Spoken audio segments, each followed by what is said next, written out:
భద్రాద్రి వెళ్దాం. భద్రాద్రి మణుగూరులో పాలకులు కూడా పూర్తిగా మున్సిపల్ అధికారులు గాలికి వదిలేశారు. ఎటు చూసినా కూడా చెత్త సేకరణను ప్రైవేట్ కాంట్రాక్టులకు అప్పగించినట్లు తెలుస్తోంది. అయితే మున్సిపల్ చైర్మన్ మున్సిపాలిటీ లేక పాలక మండలితోనే అధికారాలు చేపడుతుంటేనే కొంత అటు ఇటుగా మారుతున్నట్లు కనిపిస్తోంది. అయితే మొత్తం మున్సిపాలిటీల పరిధిలో సుమారు 8,000 కుటుంబాలు ఉన్నా కానీ గతంలో శానిటేషన్ పనులు నిర్వహించారు రోజువారీ కూలీలు. సో టోటల్గా కూడా అధికారులు చేపట్టడంతో గందరగోళ పరిస్థితి అక్కడ కనిపిస్తుంది. దీని మీద పూర్తి అప్డేట్స్ మా ప్రతినిధి శ్రీనివాస్ అందిస్తారు. శ్రీనివాస్, చెప్పండి.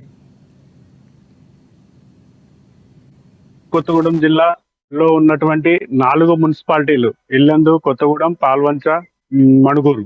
ఈ 4 మున్సిపాలిటీలలో ఈ 2 మున్సిపాలిటీలకు మాత్రమే గత మున్సిపాలిటీ ఎన్నికలు జరగడం జరిగింది. పాల్వంచ, మణుగూరుకి ఈ యొక్క ఏజెన్సీ లో ఉండటం వల్ల ఇక్కడ మున్సిపల్ ఎన్నికలు జరగడం అది చట్ట విరుద్ధం అని చెప్పేసి కూడా కోర్టులో వేశారని చెప్పేసి కూడా మనకి సమాచారం ఉంది. మణుగూరు మున్సిపాలిటీని చేయొద్దు, మేజర్ గ్రామ పంచాయతీగా చేయాలని చెప్పేసి గతంలో కొంతమంది గిరిజన సంఘాలు పోరాడినటువంటి విషయం కూడా మన ముందుంది. అలాగే ఈ నేపథ్యంలోనే మణుగూరు మున్సిపాలిటీ ఏర్పడిన సమయంలో ఆ యొక్క మున్సిపాలిటీలో చెత్త సేకరించేందుకు వాహనాలు కొనుగోలు చేసినటువంటి నేపథ్యం ఉంది. ఈ యొక్క 4 వీలర్స్ చెత్త సేకరించేందుకు 15 4 వీలర్స్ కొనుగోలు చేశారు. అలాగే డస్ట్ క్లీన్ చేసేందుకు 2 వాహనాలు కొనుగోలు చేశారు. అలాగే 2 ట్రాక్టర్లు, 1 వాటర్ ట్యాంకరు, ఇలాగా ఈ వాహనాలు కొనుగోలు చేసినటువంటి అంతవరకు బాగానే ఉంది. లక్షలు విలువ చేసేటువంటి ఈ యొక్క వాహనాలను వాటిని ఉపయోగించకుండా పక్కన పెట్టినటువంటి నేపథ్యంలో 2 ట్రాక్టర్లు 2 సంవత్సరాలుగా మెకానిక్ షెడ్ లోనే మూలుగుతున్నాయి. వాటిని రిపేర్ చేయించి వాడుకునేటువంటి విధానాన్ని ఈ యొక్క మున్సిపల్ అధికారులు నిర్లక్ష్యంగా వ్యవహరిస్తున్నారని చెప్పేసి స్థానిక ప్రజలు ఆరోపిస్తున్నారు.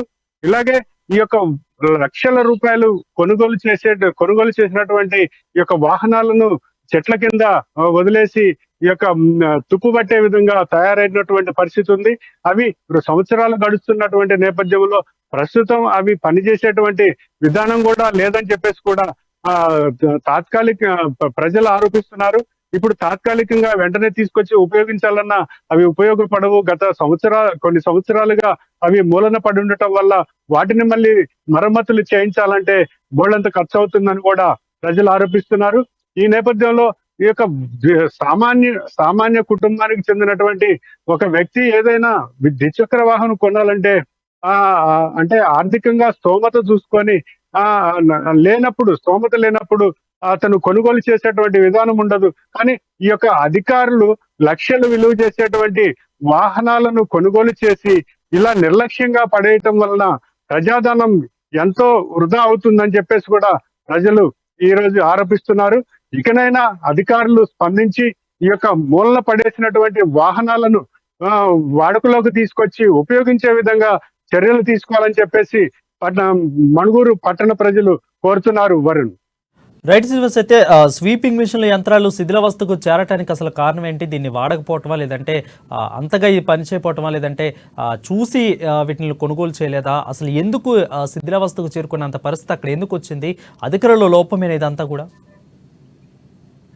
2005 సంవత్సరంలో మణుగూరు మున్సిపాలిటీ ఏర్పడినటువంటి నేపథ్యంలో ఈ యొక్క పట్టణానికి వాహనాలు పారిశుద్ధ్యం చేసేందుకు అవసరం అని చెప్పేసి ఆనాడు కొనుగోలు చేశారు. కొనుగోలు చేసినటువంటి నేపథ్యంలో ఈ యొక్క వాహనాలు ఒకటిగా పెరుగుకుంటూ ఈ యొక్క 2021 వరకు ఆ యొక్క ఆధునిక యంత్రాలు కూడా తీసుకురావడం జరిగింది.